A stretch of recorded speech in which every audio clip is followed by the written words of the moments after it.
Hey, it's Christy from Lululemon, and I'm here at the office checking out the Shake It Out shorts. These have been my go-tos, and I kind of think of them as a middle ground between a true run short and a more playful, athletic, sporty short. They have all the performance you want for running, so a comfy liner, our lightweight Swift fabric, even a pocket for your keys. But what I really like is the flowy fit and layered hem. It gives it a little bit of volume, a little bit of fun, so they feel as good on a run as they do just at coffee afterwards. You can find the Shake It Out shorts in-store now or online at lululemon.com. Well, guys, thanks for watching. We had a lot of fun, and we'll see you next time. Ta-ta. All right, we're clear. Good show, everybody. Nice work. Right. Nice work. Oh, hold on one sec. Let me take this.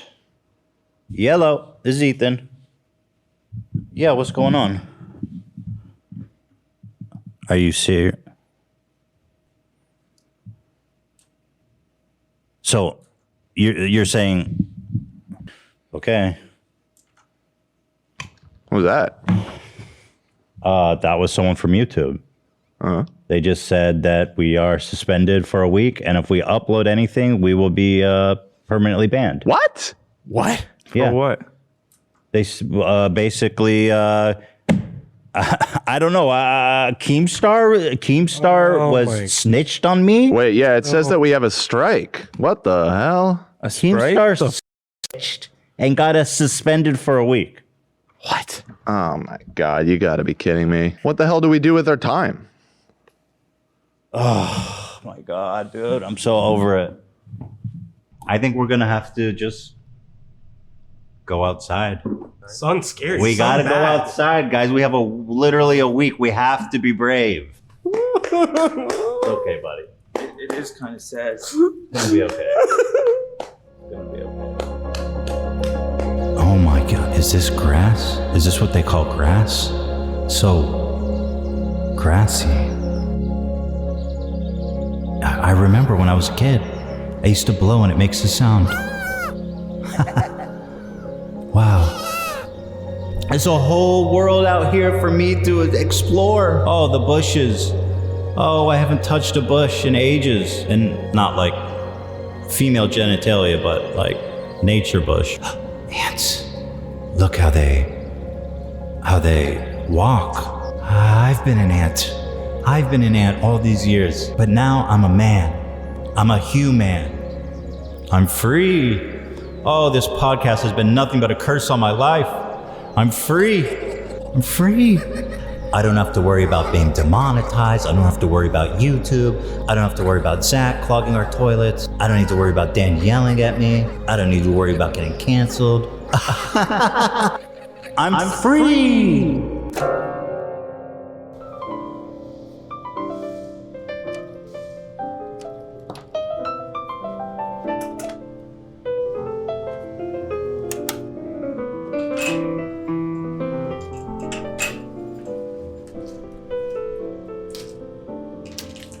Well,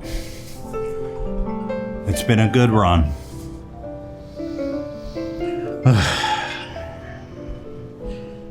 Hello? Ethan. Yeah? How you doing? What's up, baby? Dude, Trisha and Keemstar just recorded a podcast. Well, I'm retired now, AB. I can't go back to that life. I'm packing up. Ethan, we need you. The show's over, dude. I'm done. I'm out. I'm out of the game. And Trisha together on a podcast. Moses was there too. Face blanks. I'm going back. I gotta get the crew together.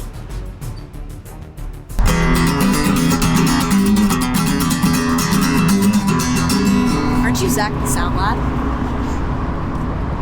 I used to be. Shit, what? Zach. No. Are we back? We're back, baby! Woo! What are you doing? Wait, that's $4. What are you doing? I earned that. Zach, we don't have time. $4. What are you doing?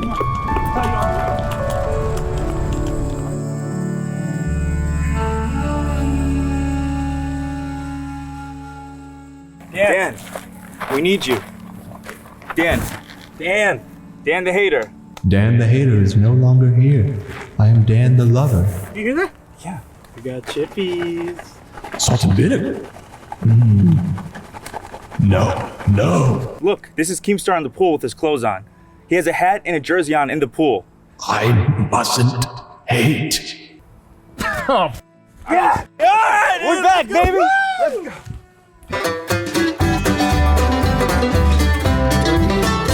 Hello, Ian. Fellas, what are you guys doing here? I'm a wood guy now. Beautiful bird in the Wyoming wilderness. We're getting the crew back together. We're doing a podcast again. We're back. We need you, Ian. A podcast again? Yeah. We need the salaried employee. It's very interesting. That's a really interesting. Why this is Spider-Man? Oh, I've been working on Hollywood Boulevard. It's actually not bad money. Nice. I want my $4 back. You want to get tape on your mouth like Ian?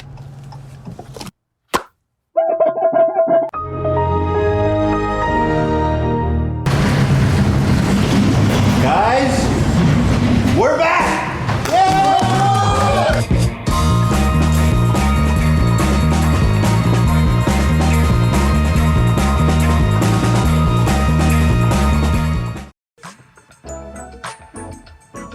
One week later, the boys are back in town. That was one long week away from the podcast. And I'll be honest, it wasn't an easy week either. Keemstar got us suspended. He narked on us to Mommy Susan. We'll get into all that. I guess what happened was I think I understand. At first I was like, I just don't understand these rules. Like, what did I do? There was a part where we had a fake call-in, if you guys remember, where Keemstar's 20-year-old girlfriend called in and we had a conversation that maybe got a little too explicit about Keemstar was having performance issues and stuff. And I guess that hit a little too close to home because Keemstar reported us to Mommy Susan. You really crossed the line. Which we'll get into. First of all, let me thank our sponsors. We love you. Please thank our sponsors are the best. They really were accommodating because we got memed on for a week, and they were able to move them around for us. So that was really nice. Thank you to Curology, Kraken, Policy Genius, MeUndies, and HelloFresh. We love you. Also, a brief but important shout out to Ela Klein, who continues to crush it. We support Ela. We stand Ela. Jerry Garcia, the legendary guitarist, vocalist from the Grateful Dead. We are collaborating with his estate to bring you a Jerry Garcia Teddy Fresh collaboration that is beautiful in every way. Anyway, you get the idea. Head on over to teddyfresh.com. Check it out. Thank you. Peace and love. All right. Here's what happened. So we got suspended, and then suddenly Trisha Paytas, my ex-bestie, was collaborating with Keemstar. I'll be honest with you guys. When I saw them, that she followed him on Twitter, and then Keemstar was making a whole big deal, I was like, there's no way.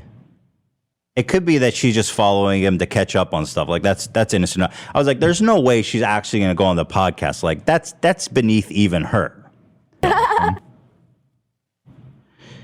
Yeah, she followed Keemstar a couple hours after we were banned. So people were raising their eyebrows like, that's strange timing. But I was like, honestly, even with Trisha and how much like animosity there's been, I feel like this is beneath even her. And sure enough, man, what was it, a few days ago, during our suspension, because of Keemstar, widely known that it was Keemstar that did it. I mean, he took credit for it. It's not even in dispute. Keemstar posted this photo of her at their podcast. And then Keemstar grinning, flipping me off, and Trisha wearing a Frenemies hoodie. What the fuck? And I was like, dude, this is betrayal on a whole new level. I mean, especially considering just how much smack Trisha had talked about Keemstar, like literally 2 days ago.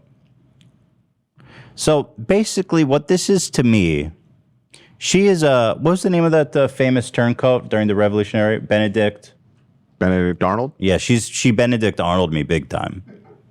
This is an unforgivable, traitorous act. And I'm going to explain in great detail why. And I'm going to be totally honest with you guys. A part of me wanted to take the high road on this and just ignore it. But at the same time, I'm so sick of her disrespecting me and my family and causing shit and just being so toxic, lying. And I'm just so freaking over her that I'm over it. She's not, she, look how happy she is to be there. And look how happy Keemstar is to have her there. Yeah, we're going to get into all the details. But at this point, I'm just like, okay, Trisha, you went all the way low as possible. You collaborated with Keemstar after he suspended me. You literally went out of your way and followed him after he suspended me and took credit for it. And so, all right, if that's how you want to do it, then that's it. And I'm just going to tell you, I'm going to say my piece right now. I'm going to talk about it. I'm going to lay it all on the table about this shit. And I'm going to move on with my life. I'm not dealing with Trisha anymore. That's it. I was close to privating every episode of Families over the weekend. I'm not even going to lie. Frenemies, you mean? Oh my God. Yes. What the fuck? I was so close to privating all the frenemies because I was like, I'm still paying her. I just sent her like a huge amount of money. Huge. But ultimately, I was like, you know what? We do have some kind of verbal contract, so I don't, and also people are just going to re-upload them anyway, so might as well. And by the way, most of those episodes just contradict all the lies she says about me, so why should I do her the favor of removing them? But that's how much I actually just don't want to associate with her anymore. And I'm over it, dude. I'm not dealing with this shit anymore. So I'm just going to lay it all out there and move on with my life. And literally, by the way, so let me take you guys up from the top. All I said in response to this ultimate betrayal, top anime betrayals of the decade. Can you think of a more iconic anime betrayal than this? Griffith with guts. I didn't get to that part yet. Oh, shit. Oh, wait, no, I did. Yeah, Griffith and guts. Okay. This is more of a betrayal. All I said was that I'm not even going to front or try to be funny. This really just makes me sad. That is my simple statement, which apparently was too much for even her. It's just me saying, wow, I'm sad. Okay? That's literally all I did.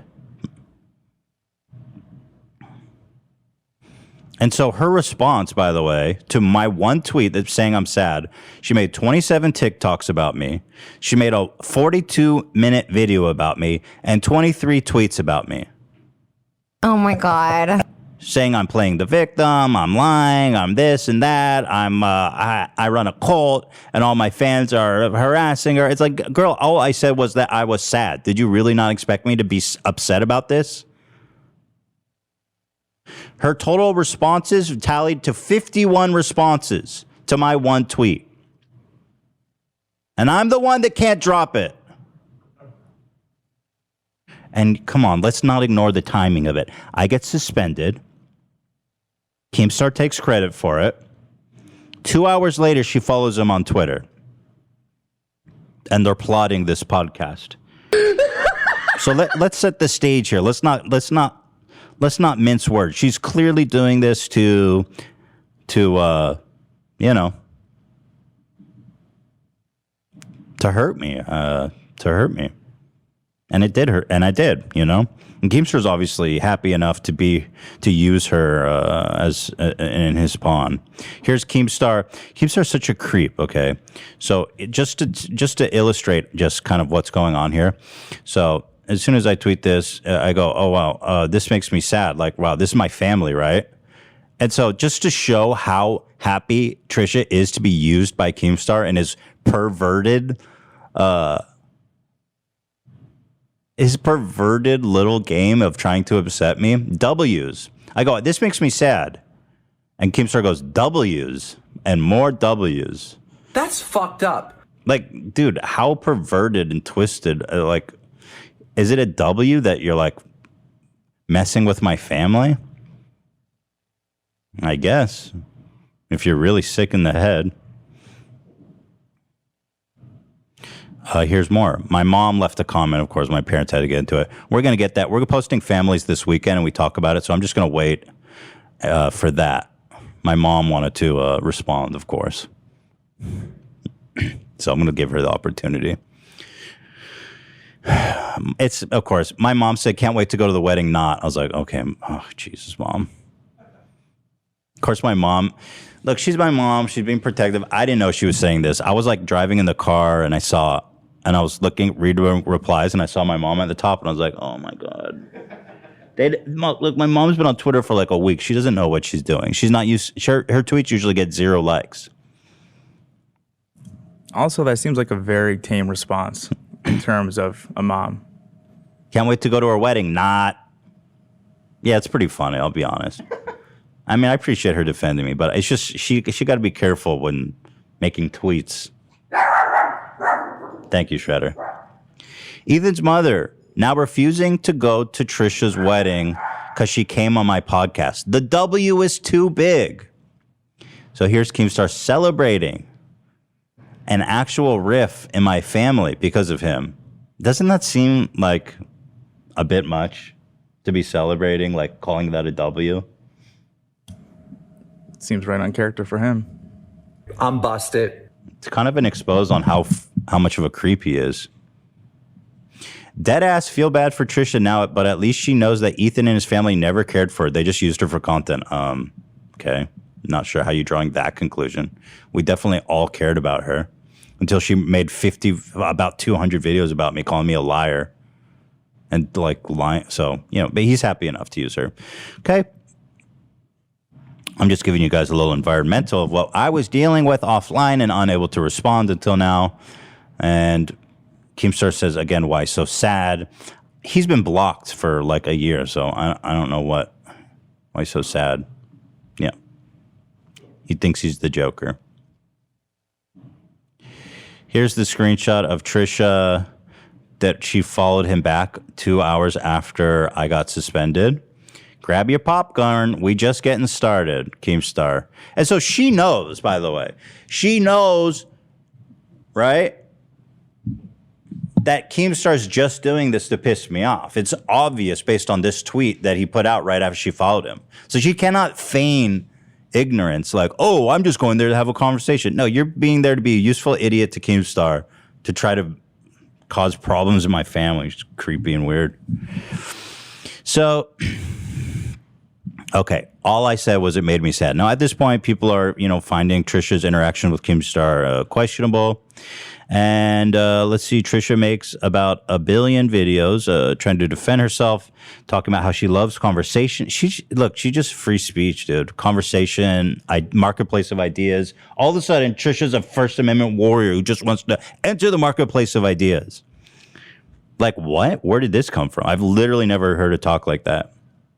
Except the problem with Trisha is that she can't keep track of her own bullshit. Okay? Here she is just like, not that long ago on Frenemies. Here's what she said about Keemstar.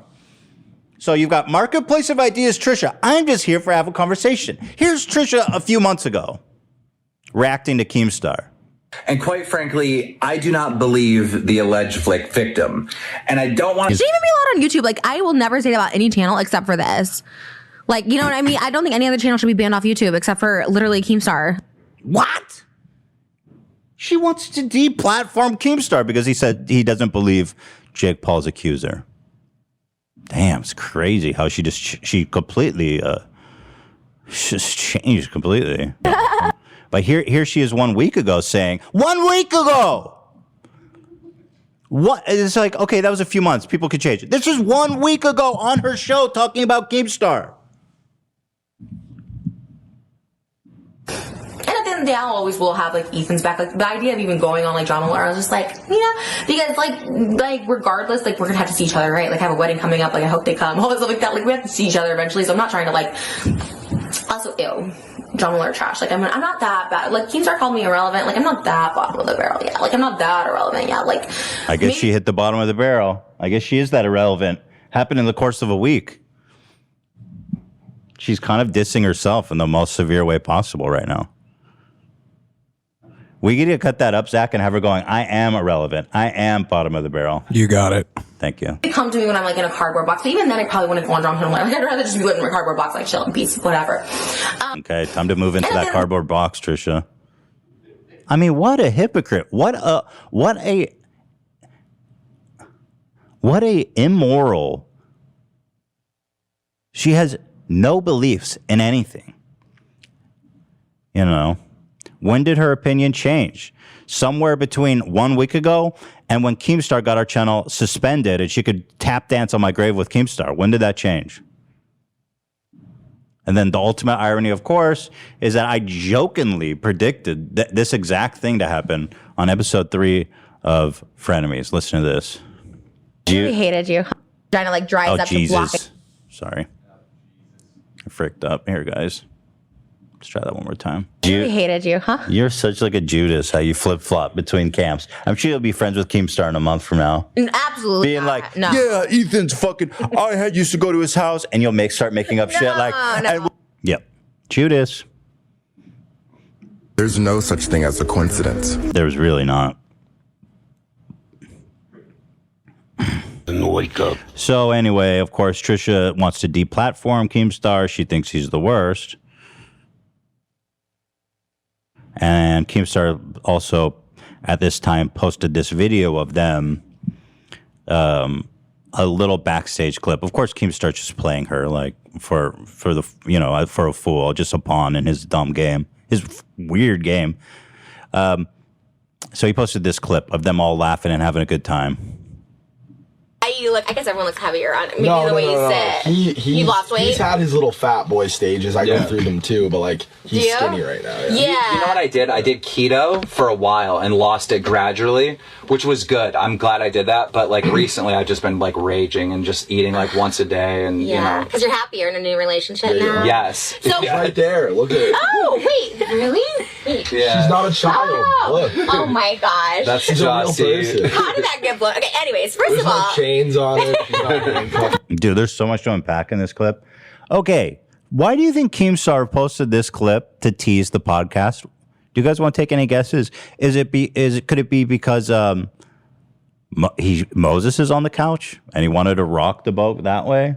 Is it because his 20-year-old girlfriend that Trisha just ripped into him a week ago is sitting right there next to Moses and everyone's just happy-go-lucky?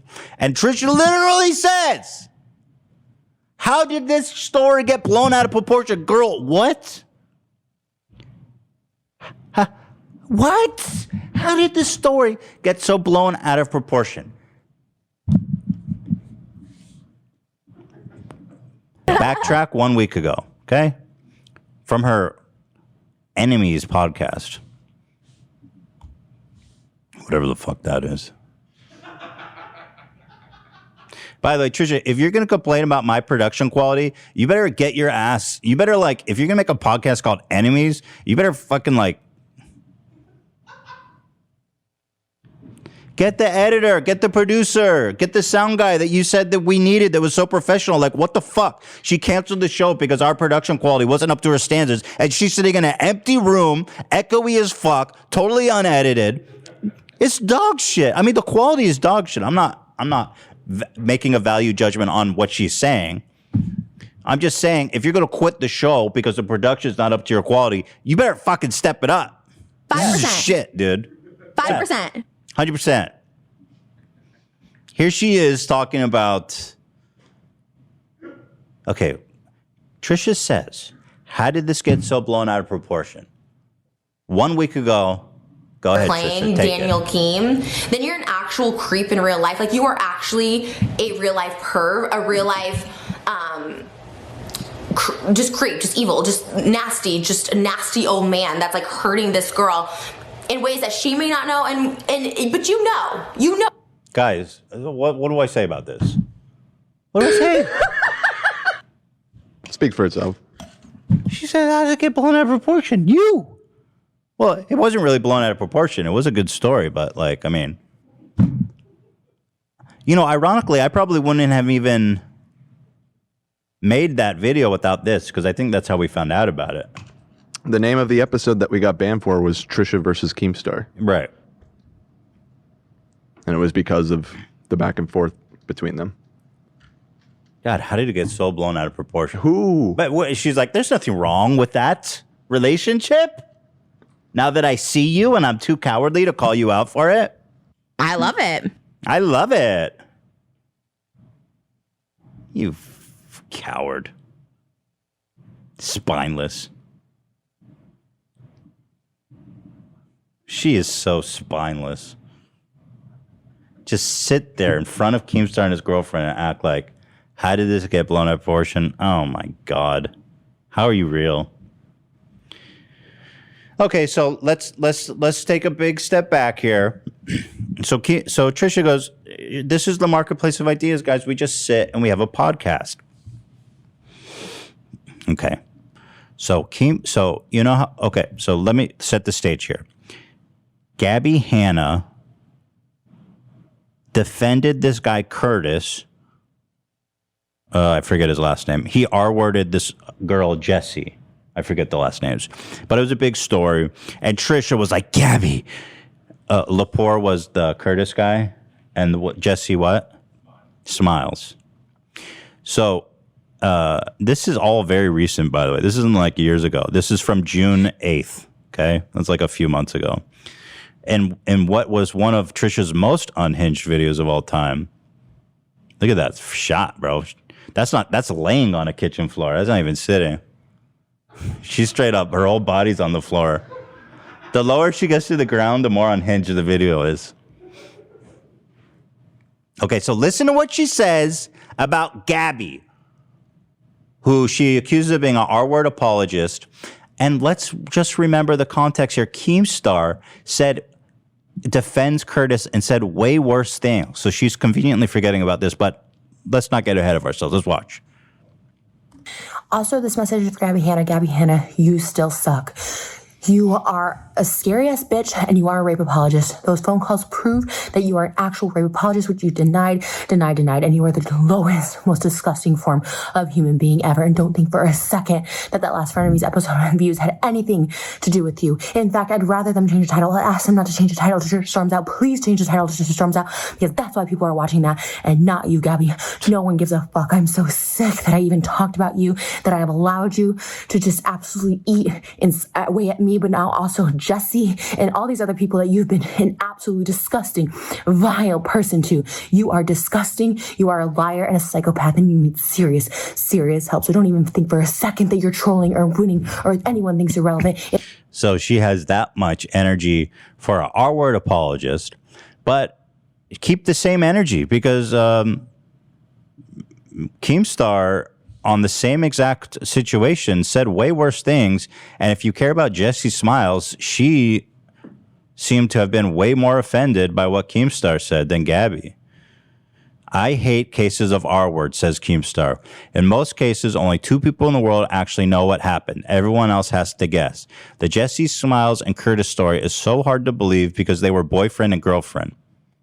So Keemstar's thesis, which he's hit on many times, is that you cannot R-word your girlfriend. It's impossible.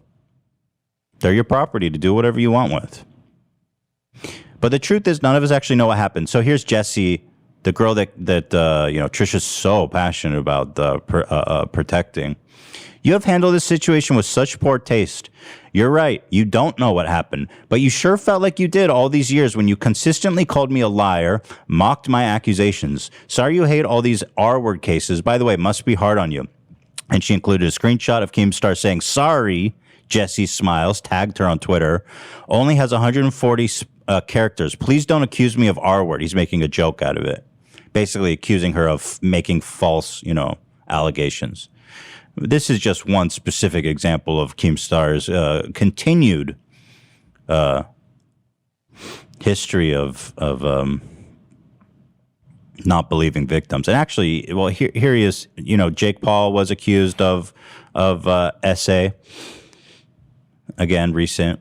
Trisha knows all about this. We talked about it on Frenemies, and here is what he said about that. How does that happen? I like, what? Wouldn't she have to open her mouth and like participate in some way for that to happen?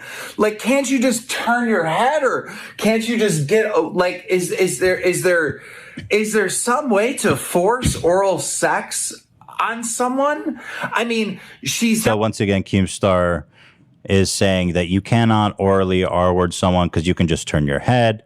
He's blaming the victim, calling her a liar. And you know all this. So where's your energy for Keemstar, the R-word apologist, that you have for Gabby? It's entirely inconsistent.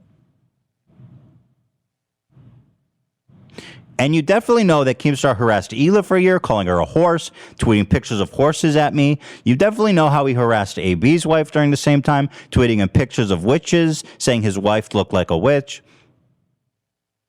So which is it? Do you care about victims or do you not? Because I honestly can't tell. But maybe we're jumping to conclusions, because at this time, all this went down, we hadn't even seen the podcast yet. It just showed, all we saw was that one clip that Keemstar put out. Keemstar, shut up. Okay. I said, you know what? And so everyone's like, okay, let's wait and see the podcast. Here she says, everybody's jumping to conclusions. You haven't even seen the podcast yet. Here she is. Trisha I'm Paytas. not reading the comments online because, like, the internet is just literally so stupid on so many levels. Like, it is stupid. At the end of the day, it is stupid. But I take pride in not cowering away from people I have disagreements with, people that don't like me. Like, I will always talk to, confront respectfully people that I have issues with, and I call it out. I don't know why people haven't even heard the episode. I'm like, this is awful. It's like, you haven't even heard it. Like, I saw the hate comments going on. I'm not afraid. I'm not afraid of backlash. I'm not Well, anyway, she's saying, you haven't even heard it. I defend Ethan and I attack Keemstar. So you guys are going to look like real idiots when this podcast comes out. So the podcast came out, and I watched it all. Okay. It was, by the way, 30 minutes. It was a 30 freaking minute podcast. Like, Trisha was so happy to be used by them for 30 minutes. Like, they couldn't even, they go, sorry, Trisha, 30 minutes is up. Our producer has to go. How do your producer has to go after 30 minutes? Did you guys not plan this at all? Pretty amazing. Anyway, so I watched the podcast. Let me give you a synopsis. You can watch plenty of cuts of it online. It was basically 30 minutes of them both shitting on me nonstop. And did Trisha challenge Keemstar on? Or it was 38 minutes. Thank you, AB. Did Trisha challenge Keemstar on dating the 20-year-old girlfriend? No. Did she challenge him on being an R-word apologist? No. Did she challenge him on saying mental health illnesses don't exist and people just do it for attention? No, she did not. Did she challenge Keemstar on bullying people and using them for entertainment up until the point that they break or even unalive themselves? She did not even mention any of those points. Did she challenge him on getting my channel suspended? No. Did she challenge him on falsely accusing people of being a P-word and ruining people's lives? She did not. What you'll find in the podcast is them circle jerking about what a piece of shit I am for 30 minutes. Just take it from Keemstar himself, who did the No Jumper podcast like the next day, and he listened to how Keemstar described it. So when the episode isn't out yet, do we know when it's coming out? It's coming out tonight at midnight Eastern. I asked for the advance copy, said Spotify would never let it happen. Ooh. That's what you said. Yeah. They won't. Give me an idea. What are you talking about, dipshit? Just send him an audio file. What the fuck are you talking about? Spotify. They probably pay him like $10 a month for that dog shit podcast. 30 minutes. Their episodes are so short. Like, dude, oh my God, bro. So the fact that Spotify pays these goons to make a podcast will endlessly blow my mind. The episode will already be out by the time this episode's out, even though we're going to rush it. But what was discussed? We talked about so many topics and like just bang, bang all over the place. And we ended up bashing Ethan a lot. You know, Ethan has some flaws. That's how I felt. You know, about we've all experienced them firsthand.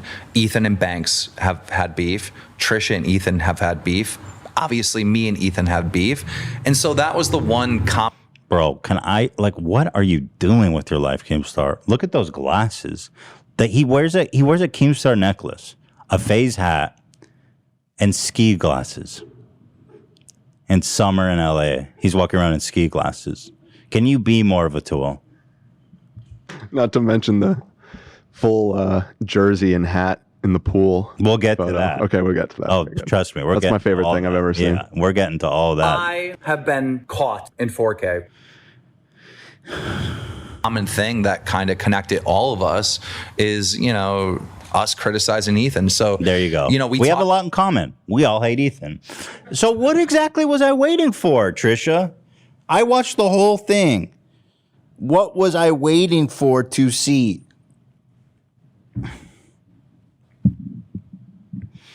I have like a mega cut here of them talking shit about me, but I don't even know if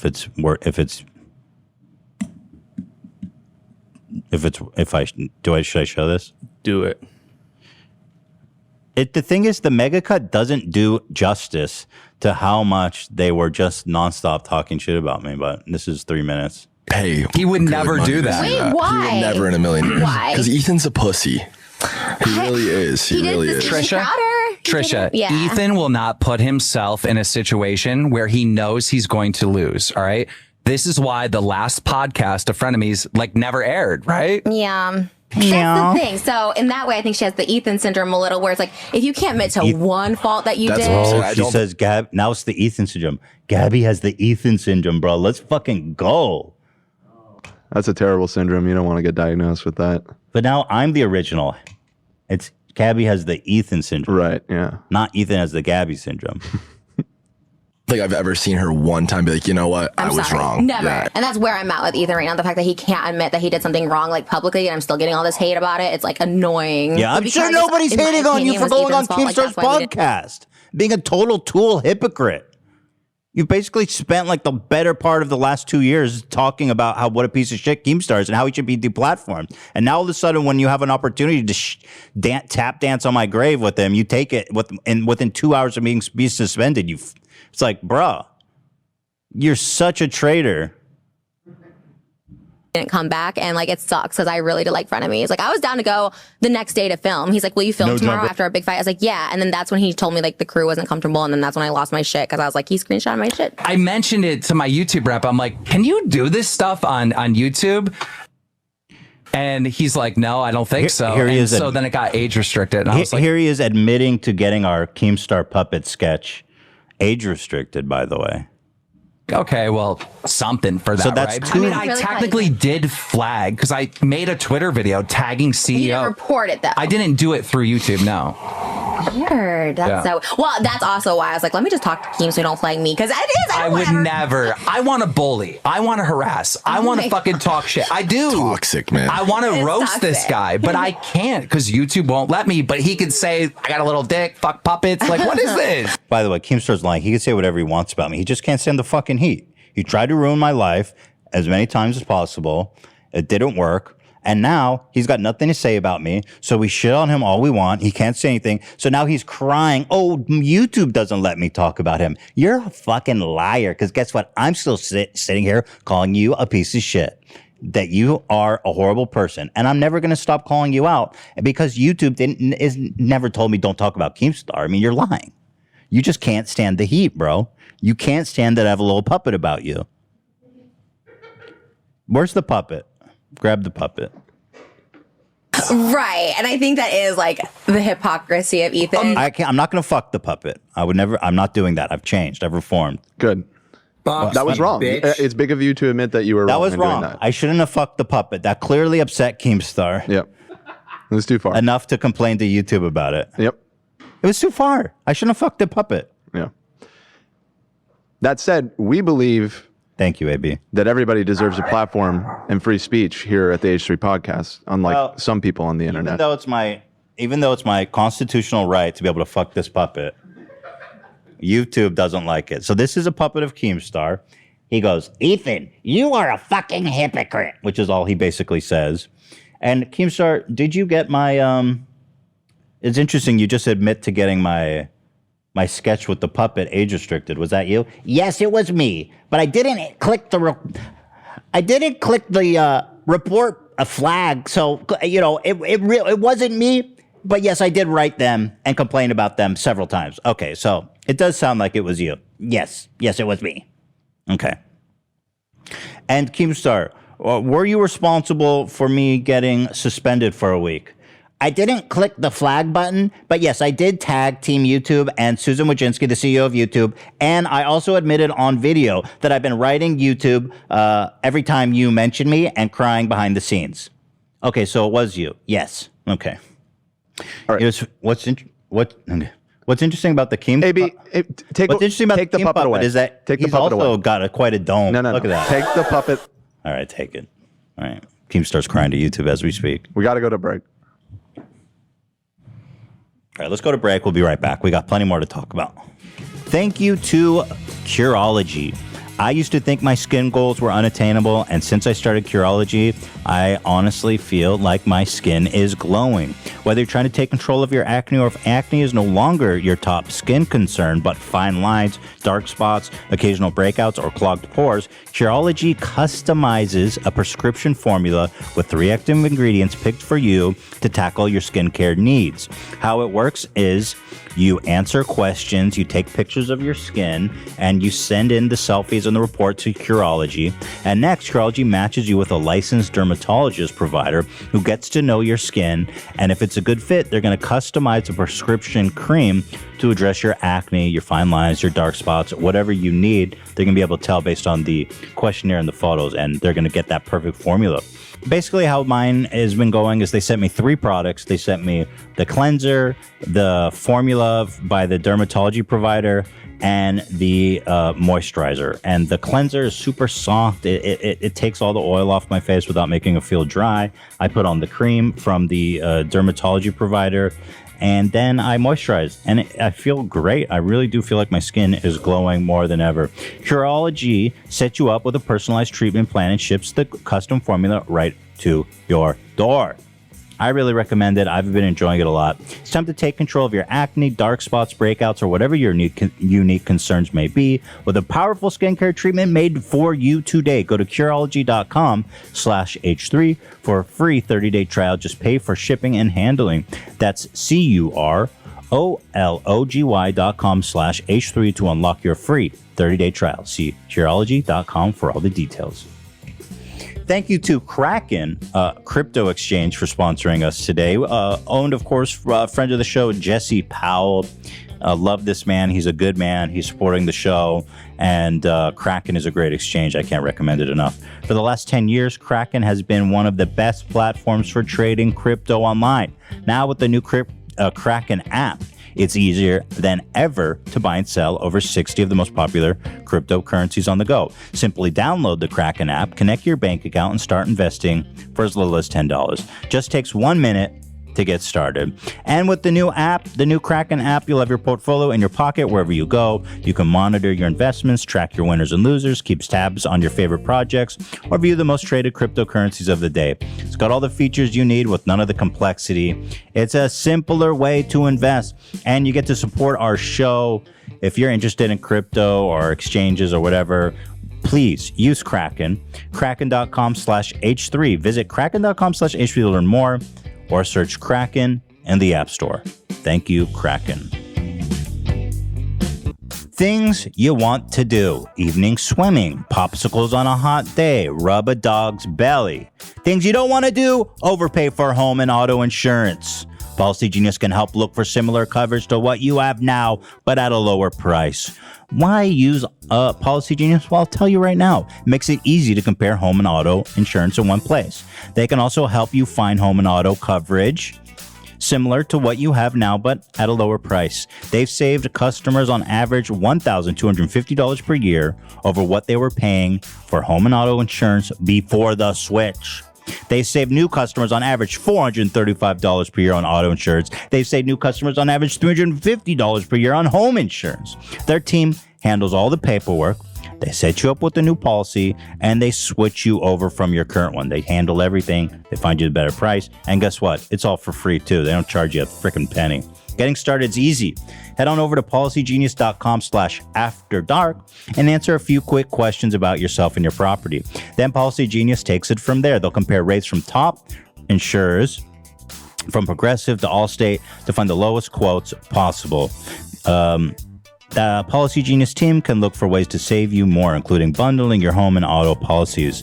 If you find a better rate than what you're paying now, they'll switch you over for free. Their top-notch service has earned Policy Genius thousands of 5-star reviews across Trustpilot and Google. So, guys, head on over to policygenius.com/afterdark to get started right now. That's Policy Genius. When it comes to insurance, it's nice to get it right. Look, on this show, we're all about self-love. And that's why you need to get yourself some MeUndies.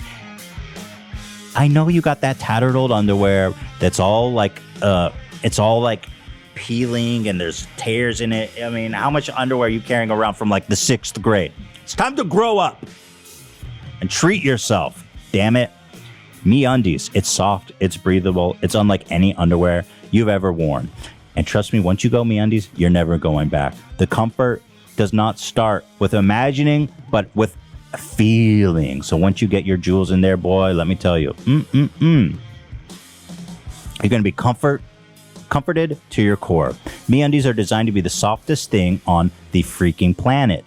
MeUndies got the signature micromodal fabric that is literally growing from trees, making their MeUndies not only super soft, but also sustainable. They offer different cuts because they get it. We've all got different butts. I got a fat one. Check out their undies, socks, bralettes, loungewear, and more. And they're ranging from sizes extra small to 4XL. We love that. MeUndies has a great offer for our listeners. For any first-time purchase, you get 15% off and free shipping. Damn. MeUndies also has their problem-free philosophy. If you're not satisfied with any product for any reason, they will refund or exchange it. No caveats, no questions. It's a no lose here, guys. Get 15% off on your first order, free shipping, and 100% satisfaction guaranteed. Go to MeUndies.com/H3. That's MeUndies.com/H3.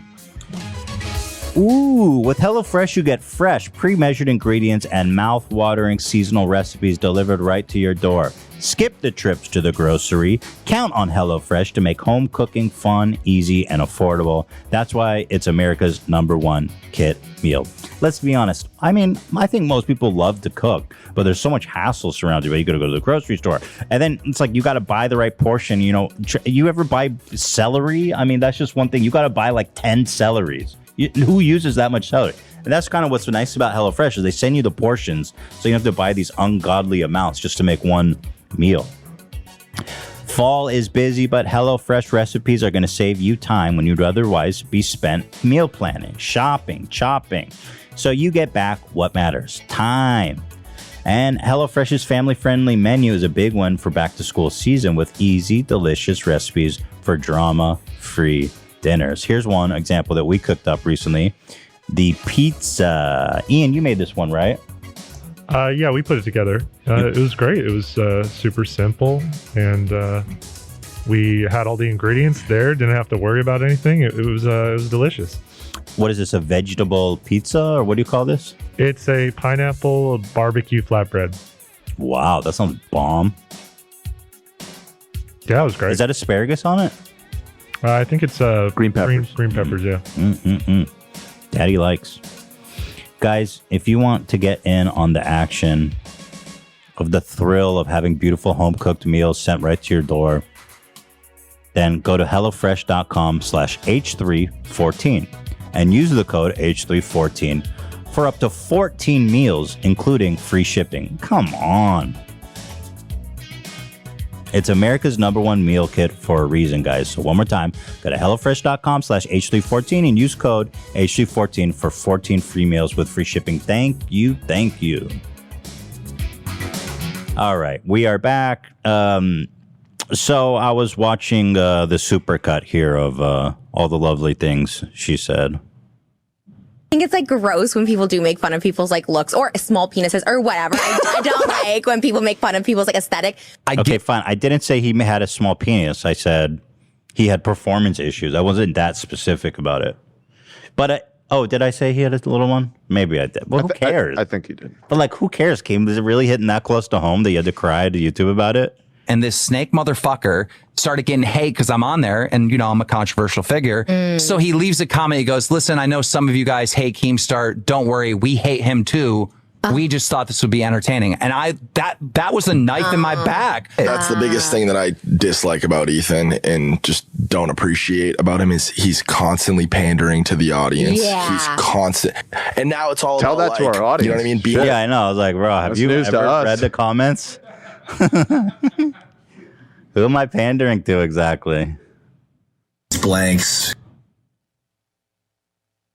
My biggest criticism of FaZe Blanks is that he's friends with Keemstar, if I'm being honest. And that is a huge criticism. Like, somebody that could actually sit across from Keemstar and validate him as a human being I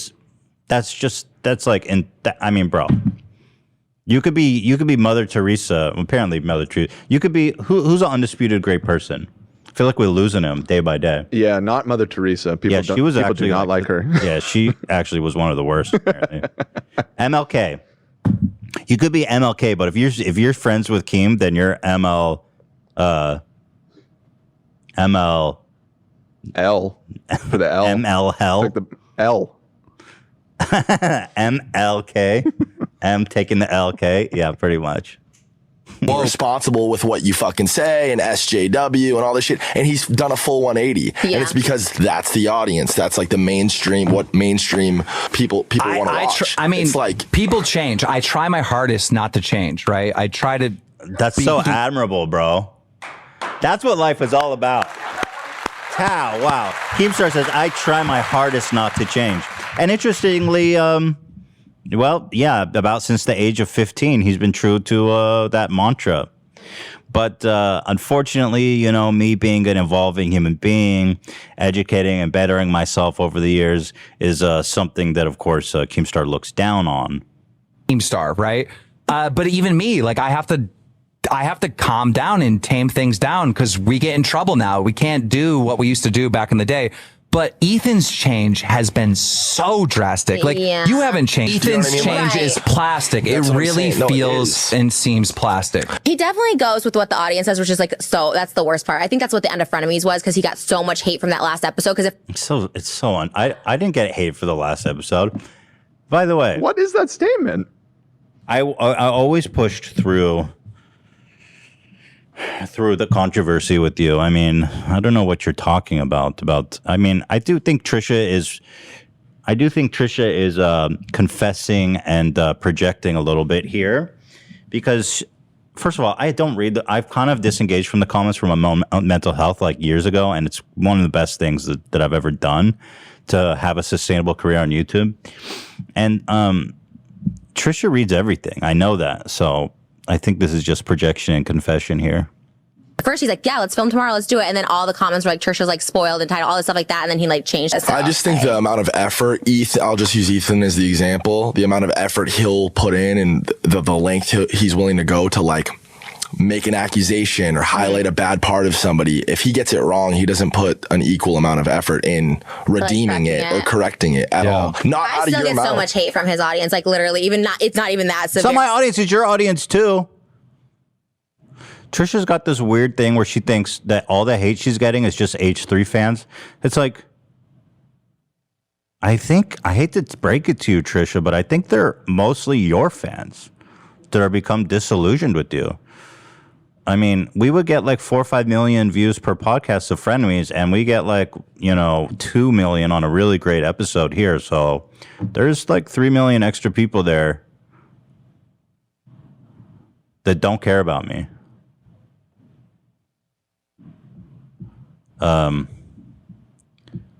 Yeah, I think most H3 fans just want this to be over. I think they're exhausted from the drama, and so am I. Okay, peace and love. And by the way, we've said so many times, and Hila, who's the only time she's ever commented on it, bless her beautiful, gentle soul, said, "Do not harass Moses. Do not harass Trisha. They're people."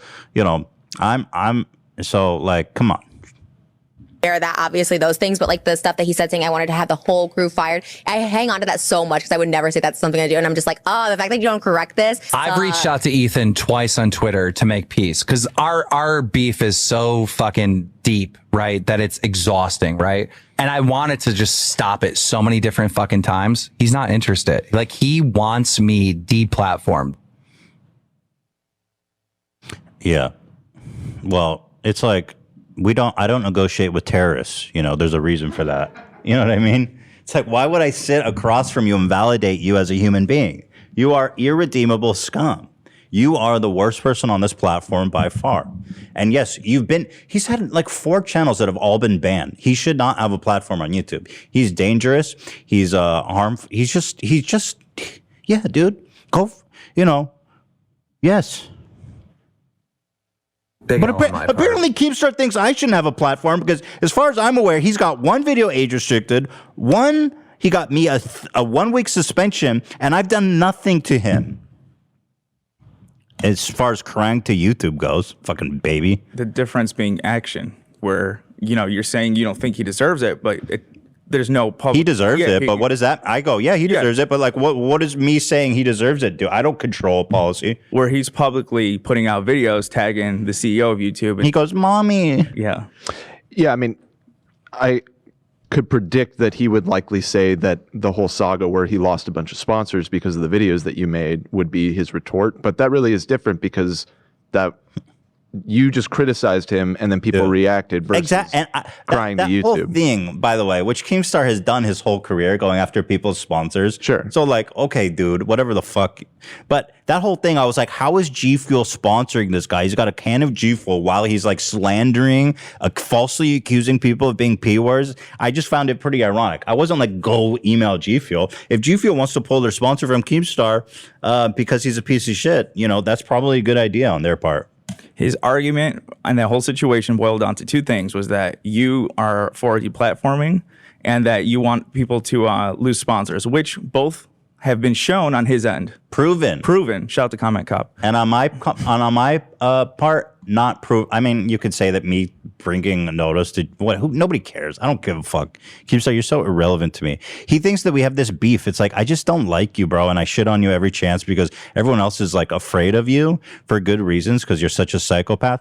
And listen, I've gone through the pain of you trying to dig out every skeleton in my closet and doing the best you can, and now I have like this beautiful freedom to just shit on you endlessly, which I take full advantage of. I mean, I don't think about you more than that, bro. This is Keemstar timestamping it right now. Mommy, Susan, Ethan said it was mean to me. I don't believe in deplatforming, and I believe in the first constitutional right of free speech. But Ethan said a mean thing about me. Somebody please strike his channel. My favorite thing about this was Keemstar went on this No Jumper podcast. And boy, the comments were gold. I know Keemstar's feet are swinging off that chair. He was up very. Look how high he cranked that. Because I'm pretty sure Adam is a tall guy. Like, how tall is Adam? He's got to be like 6 foot plus. Yeah, he's over 6 foot. He's really tall. And so Keem is like 5'3", I think. I pointed that to AB yesterday. I'm like, he's got to be on a booster or something, man. I want a drawing where it shows his feet like ending like up here. That's the comment said. Someone said, Keemstar's really acting like he didn't meet his girl at a fan meetup. Yeah, he's revising history. He met his 20-year-old girlfriend at a fan meetup. Keem really acting like he isn't dating his daughter's babysitter. Keem couldn't handle being the short guy with that seat all the way up. I was really loving these comments. Way to go, Adam. You sunk even lower. Also, it's funny how Keemstar makes fun of anyone's appearance when he refuses to take his hat off because he's bald. The definition of peak in high school. Keem got that chair higher up than his own height. All I can say is from a 47-year-old woman, he's absolutely right. His brain hasn't aged past 20. And he admits that. He says, I try my best not to change. Keemstar and Trisha judging anyone is literally a joke. Trisha is a clown. She played into his game. She didn't even go after him for what she yelled about last week. Just shows she doesn't care about young girls and older men. It's just so she just does it so she can bring up Jason. Yep, she doesn't care at all. It's totally performative. She literally doesn't care. If she did, she wouldn't go sit with Keemstar. And at the very least, she would actually bring it up instead of saying, how did it get blown out of proportion? Like, what? Did anyone notice how Keemstar changed his story on how he met his girl? I haven't seen any of the videos yet, but I'm guessing this is going to be exactly like the Cold Ones episode where Keemstar whines and cries and won't STF you, and I can't get past the 10-minute mark. Yep. Yeah, the comments are amazing. Yeah, it's awesome. He said he can't discredit Trisha because she's telling her own story. What about Jesse's smiles? Good question. Keemstar was quick to discredit her. Yeah. Wait, so his new story is that she was at a party at his house? Yeah. It's like, bro, if you're... How do we know that those are... Fan meetup at a party at his house? Oh, brother, please. I seen the picture of the meet and greet. It looks like a public venue, but... okay. This is a great comment. The way Keem snitched on H3 was way more effective than clicking report. Yeah, of course. He's like, oh, I didn't click the report button. It's like, no, you wrote YouTube and tag team YouTube and Susan Wojcinski. It's like, okay, yeah, you didn't click the report button. Like, okay, dude. And hugely hypocritical considering he had been conspiring about H3 snitching on him to YouTube, which I didn't do. There's no evidence. It's just Keemstar spinning shit. And then Keem goes on record to record a video doing exactly what he claimed H3 did. I was always on Keem's side during this feud, but I don't support anyone who is down with deplatforming. Douche. Keem is literally obsessed with Ethan. He brings him up everywhere he goes. Yeah. Well, does he have a puppet of me? Checkmate. If he does, he probably, does naughty things that YouTube would suspend him for a week for, if you catch my drift. Keemstar cock. Anyway, enough of that. So where was I? Yeah, you thought I was playing around. I got like a whole dossier on this shit. I'm like halfway through. I was like, you know what? If I'm going in, I'm going all the way in. So let's see. So going back to the interview.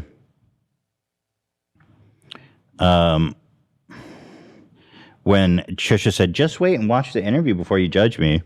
Well, obviously, here she is now simping for Keemstar. Who just a few months ago said should be deplatformed for being an R-word apologist. She doesn't care about anything. He did the title and thumbnail about me. It got taken down. Which, by the way, I asked him, so I was like, oh my God, did you get that taken down? He's like, no, I didn't hit the report. Like, he did a brand video about it and stuff like that. Because to me, that's scary. No, it wasn't Keemstar. He said he didn't hit the report button. Oh, well, I guess that's settled. Due diligence. She had no problem taking Keemstar's side. We love Keemstar. That's when it's like crossing this line, right? Now you're trying to deplatform people and not give people voices. Both of which things that Ethan thinks he believes in that. People should be. I don't believe in that, no matter what. It seemed it was important. Bro, you literally said, I want to deplatform Keemstar. You have said so many times you want to deplatform Keemstar, you want to deplatform Jane, you want to deplatform David. You're such a liar. You literally just changed your mind on that just to make an excuse to go talk to Keemstar. Such a liar. So inconsistent. Holy shit. Why that Keem striked Ethan's video. I lied about Keem. You swear, like, he told me what happened. Bottom line, Ethan's video got flagged. It was all implied that it was Keem. And I was a little scared. And then that's when I'm like, when things go too far. When people lose sponsors, when people start, threatening people's channels, taking them down, it's super scary. And some people like the beef, the back and forth. And if I'm being completely honest, I know Keem loves it. He's texting me, right? Like, this is great. I'm texting him like, this gives me anxiety. That was my favorite part where she goes, oh yeah, I'm texting with Keem now, by the way. He loves it. Judas. This man who 1 week ago was the worst. Now we're texting. He loves it. He goes, did you see what Ethan's mom said? She's so upset. I love it. Thank you, Trisha. Thank you for gifting me this. You're welcome, Keemstar. I forgive you for everything. I love it. Wow, dude. Yeah, I mean, obviously, if Trisha cared at all, Keemstar, it's obvious, and he's admitted to getting us suspended. Here, Def Noodles has got the receipts. Shout out to Def Noodles. Here. I had my own issue with Keemstar. I made the first video towards Keemstar. Ethan inserted himself in it, and his channel got banned. Keem did not do the strike on his channel. That's bullshit. There's plenty of evidence that Keemstar messaged YouTube about the video, not only on Twitter, but he literally said in a video that he sent numerous emails to YouTube throughout the years tattling on Ethan. Susan, Team YouTube, everybody. Wait, hold on, Zach. Play the baby music. Oh, Keem, I'm so sorry, mommy. Keemstar versus H3H3 and YouTube staff. Explain that to me. Why is there blatant favoritism? I have the emails. I have all the proof to back it up.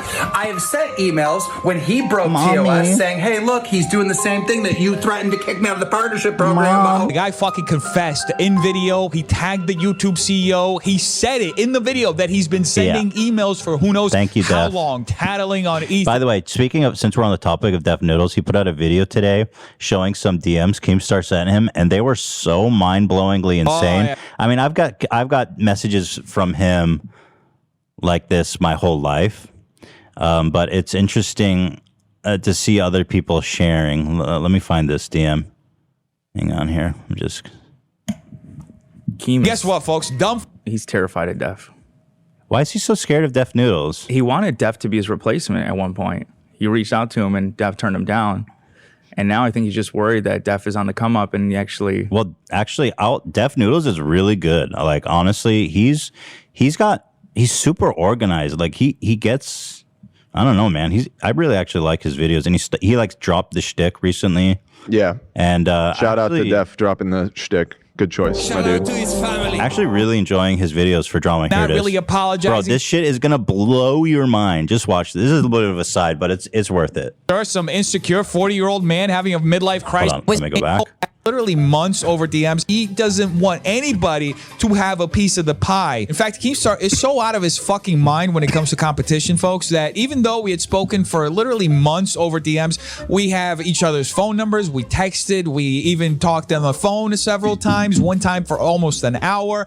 Even though we had somewhat of an acquaintance with each other, the minute that Ethan Klein and Trisha Paytas started retweeting me, he absolutely lost his shit, even though I had nowhere near the same relationship that I had with Keemstar. Like, I actually kind of knew Keemstar. I had never even spoken to Ethan or Trisha, and he fucking lost his shit to the point where he DM'd me this. You have lost your motherfucking way, and you have lost your motherfucking mind. The day has come, Dennis, and when it comes, I want you to know it was me. What? No comment? Why are you working for Ethan and Trisha? I totally ignore those DMs, folks.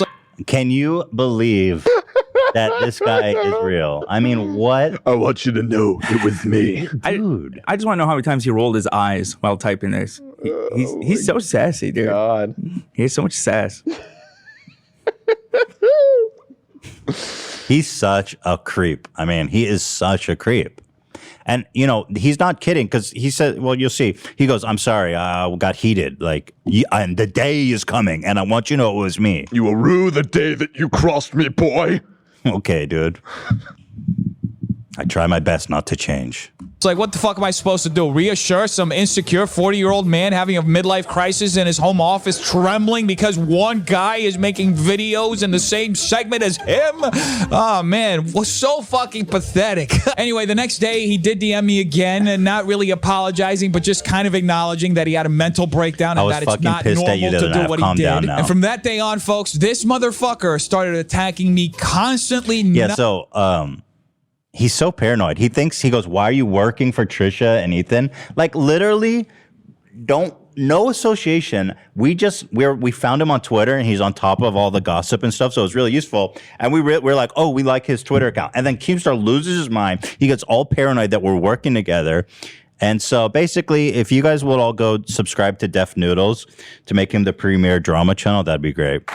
Def, please stand up. Apparently, that's Keemstar's biggest fear in life is this man, Def Noodles. I gotta say, Def's really become a household name.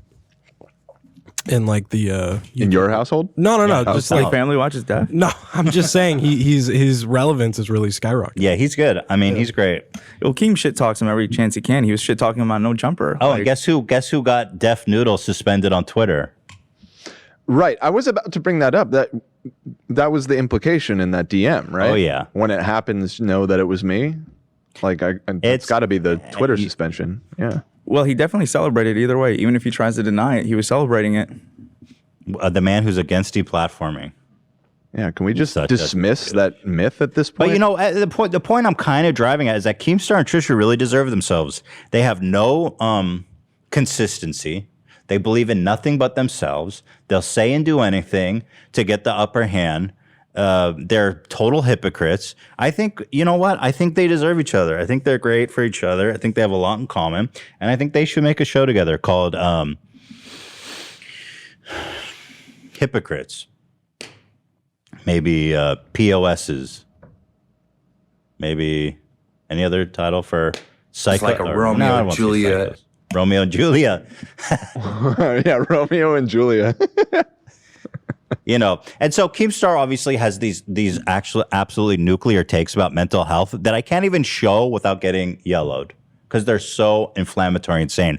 But the gist of his takes on mental health is like people are faking mental health just to get attention and sympathy. That's his take.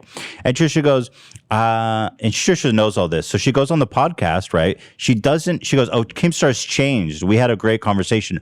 This is his tweet from August 7th.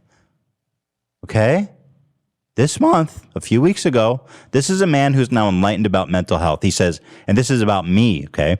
I'm loving this W streak. While my enemies are on antidepressants, going to therapy, and gaining so much weight, they're about to lose their left foot to diabetes. Stay mad and fat. What's wrong with being on antidepressants and going to therapy and being fat? I mean, is that really a critique of someone's character? I mean, I'm on antidepressants. It's like, is that really a valid attack? I mean, Ethan, were you aware that instead of antidepressants, you could just take a couple sips of beer? Yeah, Keemstar famously said it only takes 3 sips. Keemstar famously said nobody should be taking antidepressants. Whenever he's sad, he takes 3 sips of beer and he cheers right up. So, I have tried that. It didn't work for me. Oh, shit. You're just a sad boy. And also, by the way, going to therapy is huge L. So anyone who's going to therapy to better themselves, huge L. Keemstar believes that you should never change, though, so I guess that works for him. But yeah, this is the guy who's now enlightened about mental health issues, tweeting this out literally like 1 week ago. Text him. How is he? I know you're texting with him tonight, Trisha. Ask him how is he doing. Trisha went even as far to defend Ryan fucking Kavanaugh. Kavanaugh, this guy here. Hold up. Trisha defended Ryan Kavanaugh. This guy here, who, according to a judge, faked a sexual harassment memo to fire his ex co-president to get out of paying him. That's fraud. And so many other things. He's the guy who's suing us for copyright infringement. He owns Triller. Here's Trisha on Ryan Kavanaugh, of all things. Like, wow, girl. This person's suing Ethan right now, and I get it. I get it, and I'm not. I get it. I don't know what I would do if I was in that situation, right? But like sending hate towards someone or something when there's like a bad, like it doesn't feel like the right answer. I've never sent hate that way. I'm like, I've had to defend myself on that video. What do you call making 100 videos about me calling a liar the most vile person? All you do is send hate. That's your total existence. And by the way, how dare you accuse me of sending hate to Ryan Kavanaugh? I have only ever dealt fairly and factually with him. This man behind me, Ryan Kavanaugh, who's suing me for copyright infringement, I have never sent hate. And I would never. Not this man here. Ryan Kavanaugh kissing Harvey Weinstein on the forehead. Is it him? Is that Ryan? You know which one it is. They don't look that similar. No, seriously, is it him? No, it's not. It's the man above. I can't tell. I don't know. Yeah, I mean, that's a low blow to defend Ryan. Come on. Yeah, and here's my favorite part. Keemstar brought her dumbass on the show for 30 minutes and then wrapped it up and scuttled her away. Listen to this. She goes, "That's it?" I was like, "Yeah, that's it. He just used you." Enjoy this.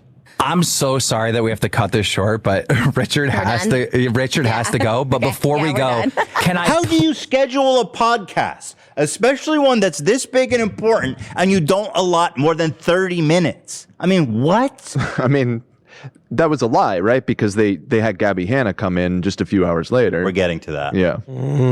So just to prove to you how willing Trisha is to be used by Keemstar, he kicks her out, and you guys won't believe what happens next. Please comment on these shoes. Are those custom? Yeah. They're amazing. My Gerard way.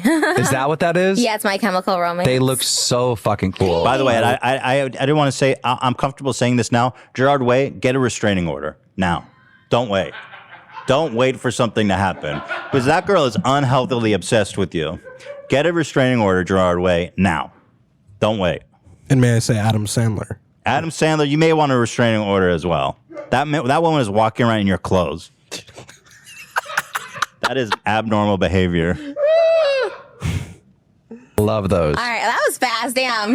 It was Love quick. That was fast, damn. Maybe we'll have you back on. Yeah, Maybe. for Yeah. sure. Oh, yeah, maybe. not. Yeah, real soon. Probably not. They don't want to fucking have anything to do with her. They couldn't get her out of there quick enough. Yeah, 30 minutes. You ever heard of a 30-minute podcast?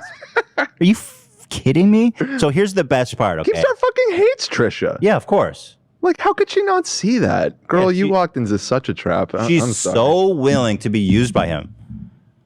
The best part, okay, Keemstar ends the show early so that he can bring, of all people, in the same studio on the same day, Gabby Hanna. Here's a picture as proof.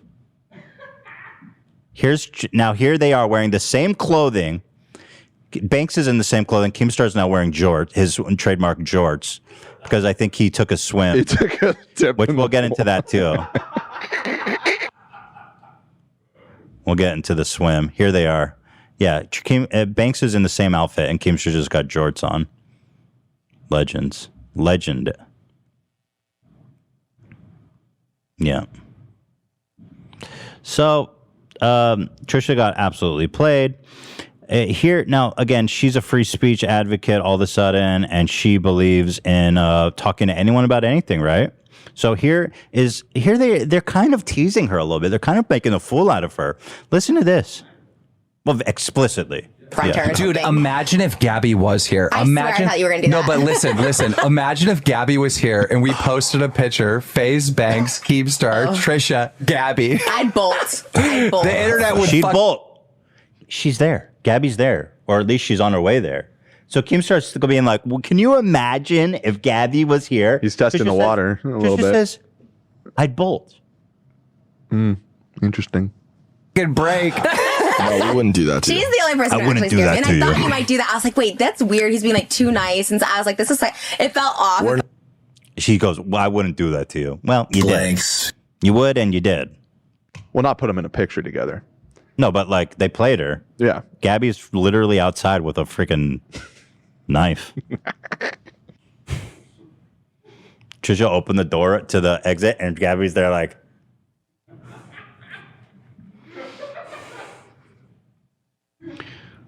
So she got played big time. Also, bonus cringe from Keemstar. He posts a picture of him with Cersei's overlooking when she blew up the cathedral. Keemstar thinks he's Cersei. He says, same energy. So, you know, you want to see evidence that Keemstar hasn't changed since he was 16? He still says, he still can't say picture correctly. Here. Listen to this. Ethan. You can't say, what? Is this really the right path for you? You've done. You've done. Dude, imagine if Gabby was here. Imagine. I thought you were gonna do No, that. but listen. Imagine if Gabby was here and we posted a picture. FaZe. Picture.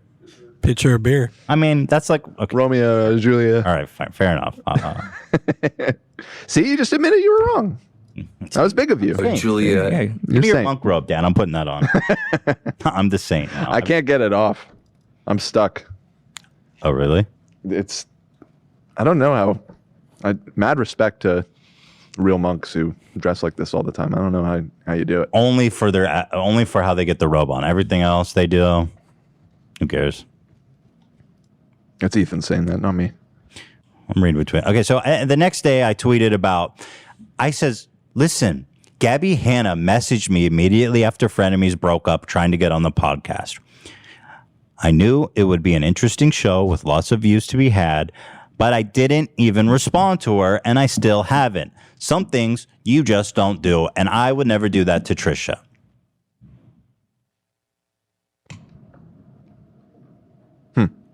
And so Trisha responds to this revelation of saying, listen, I'm a free speech advocate. All I care about is conversation, the marketplace of ideas. I wouldn't care if you talked to Gabby. But of course, Trisha can't keep track of her own lies, because when she found out that Gabby wanted to come on the show and I ignored her, this is what she had to say. Here, enjoy this. He did show me something. I'm not gonna tell him what it was, because I don't want to put this on blast. But he did show me something and he's like, I would never do that to you. He showed me something that could have happened that didn't. He showed me something that would have devastated me, really hurt me. Really? Where he's like, I would never do that to you. And that meant I almost texted him just now. We just left, so I didn't want to be that person I just texted. But anyways, it just meant a lot that he didn't. Wow. He did show me something. I'm not gonna. So she understands the concept that she would have been devastated if I had Gabby on, and that I would never do that to her. She understands that here for some reason. But now when she goes on Keemstar's podcast and circle jerks about what a piece of shit I am, it's just the marketplace of ideas. Here's a great one. There's this TikTok account, Contradictions of Trisha, which is this, whoever's operating this on another level. Watch this. They made a great summary of the situation.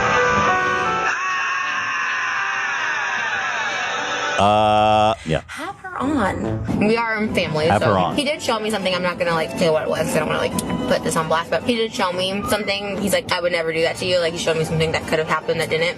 Do you know what I'm talking about? When he showed me that thing, and he's like, oh, maybe you don't know, but he showed me something that would have devastated me, really hurt me. And he's like, I would never do that to you. That meant a lot. I almost texted him just now. Anyways, it just meant a lot that he didn't. Wait, it could have been just an attack. How many followers does this account have? Oh my god! They're actually because holy shit. Have her on. No, this bro. Whoa. This account is banger after banger.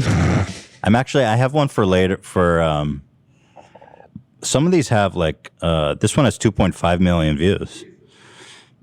Because it's actually just that good. I mean, here I'll just click. This Disney trip was actually planned for my sister's birthday. It was me, my mom, and Moses, and that was it. Ethan incidentally invited himself to our family surprise. First of all, happy birthday. Thank you. At Disneyland. Thank you for inviting me and Neil. Thank you for inviting me and Neil. On a trip from Disneyland, a trip that my mom, sister, and Moses had planned for my birthday. We did invite Ethan and Hila to come willingly and graciously, because I enjoyed spending time with them, and graciously and wanting to. We paid for him. Ethan and Hila did not pay for their VIP ticket to Disneyland. I begged Moses to let us pay. I begged them. It's who cares? You bought me a ticket. Big fucking deal. I was like, what? That's so bizarre to me. You bought me a ticket. Okay, you can just shit my fucking open mouth then. He didn't even take the time or effort to watch my sister's video. We did invite Ethan and Hila. Then yeah, I mean, they're all gold. They're the best one I'm saving for last. I want to show you guys.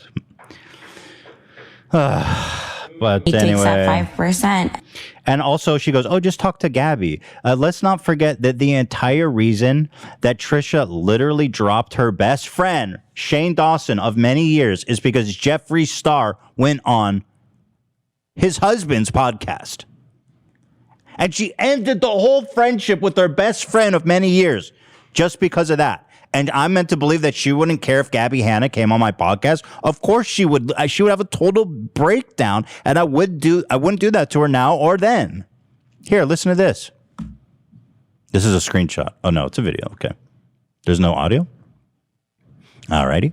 It's Reddit. It's probably muted in the corner. Yeah, there we go. Okay. God on this podcast like a week ago. I was like, this is an evil person. And what they said to me is like, yeah, we have to slowly distance ourselves and all this stuff like that. And they're like promoting him still. Like, and like Shane, my best friend, should at least maybe not associate with him publicly. Like, if you need to get that check from your palate, fine. But this is a person that like was like literally like I was like suicidal over, and he knew about this, and he's like promoting him and like defending him and being and like publicly having him on the podcast for views for your shitty podcast to have 300,000 views. You couldn't. I told him the podcast thing was a big issue for me a lot. Take the fucking dumb podcast down. It had 200,000 views at the time.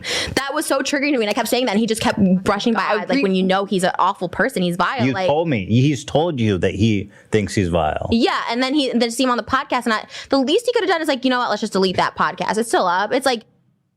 So, she clearly understands how hurtful this is. She's experienced it herself. She's ended the friendship with her best friend of many years because of the same thing she did to me. So she clearly knows how hurtful it is. So like this whole shtick of her being like, oh, I'm just talking to Keemstar. It's none of Ethan's business. It's so pathetic.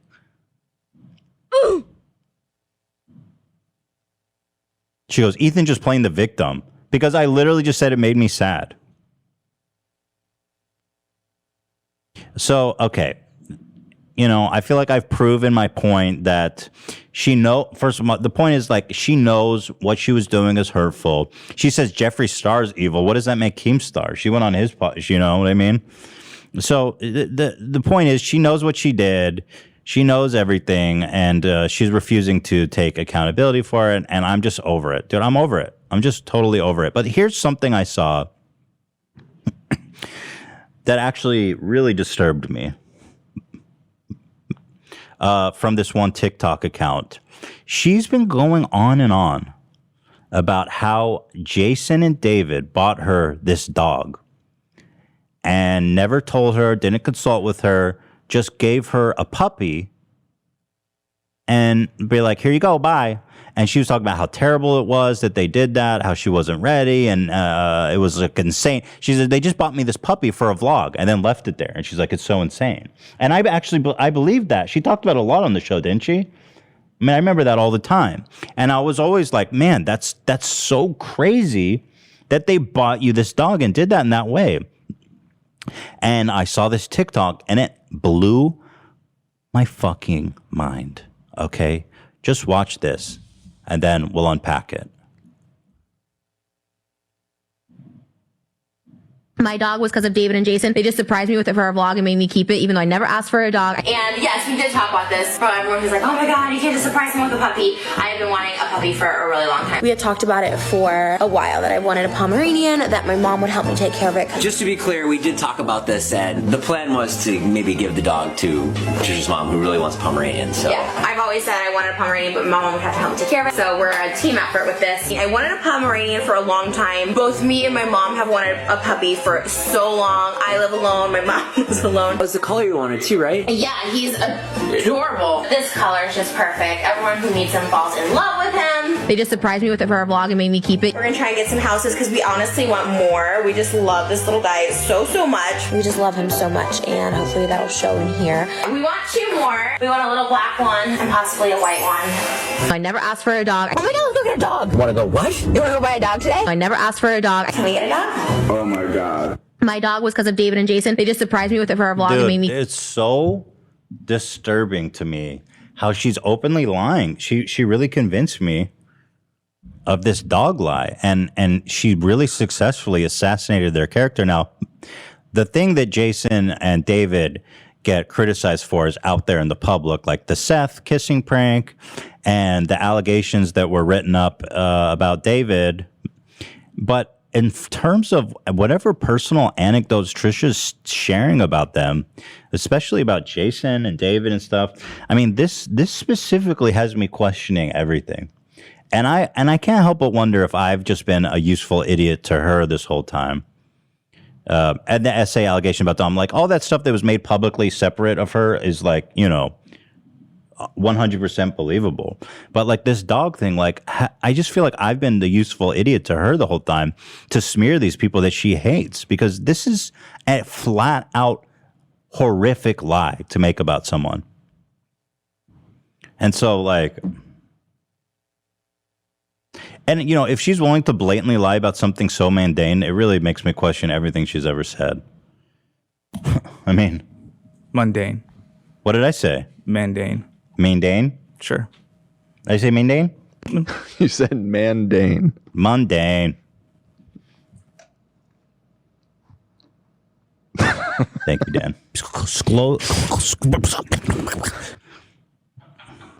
Okay, and then there's... What does that sound like? Yeah, what was that? And then That's you, Ethan. Yeah, I mean, I know it was me.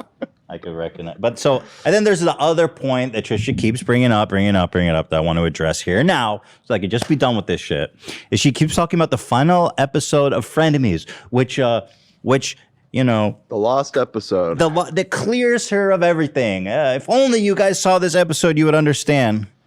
So the story with this final episode was that it was I was feeling bad about how everything had gone down. I was feeling bad about the rift that it had caused in the family and everything, and I wanted to make amends. And in my heart, I thought, what would be great is if we could just come together for one final episode, for it to be wholesome, for it to be just a beautiful experience where we just reflect on the nice experience we have and part ways amicably. And as soon as we sat down, basically almost immediately, it just went sideways. It just went off the rails. It just turned into more accusations, and it was just got really icky.